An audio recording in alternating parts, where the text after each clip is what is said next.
নমস্কার দর্শক, আপনাদের শিলচর বাংলা নিউজ ইউটিউব চ্যানেলের সঙ্গে রয়েছে আমি তমাল গোস্বামী।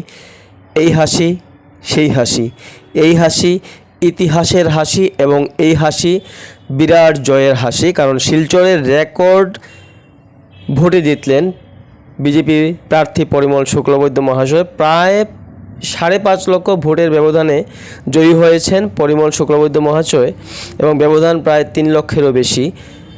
আর শিলচরে কংগ্রেস প্রার্থী সূর্যকান্ত সরকার পেয়েছেন 2,92,000 ভোট এবং তৃণমূল প্রার্থী রাধেশ্যাম বিশ্বাস পেয়েছেন মাত্র 15,000 ভোট। শেষ খবর পাওয়া পর্যন্ত আমরা এতটুকু জেনেছি যে কংগ্রেস প্রার্থী সূর্যকান্ত সরকার পেয়েছেন 2,92,000 ভোট, তৃণমূল কংগ্রেস প্রার্থী রাধেশ্যাম বিশ্বাস পেয়েছেন মাত্র 15,000 ভোট এবং পরিমল শুক্লবৈদ্য মহাশয় ভারতীয় জনতা দলের প্রার্থী উনি পেয়েছেন প্রায় 5.5 লক্ষ ভোট।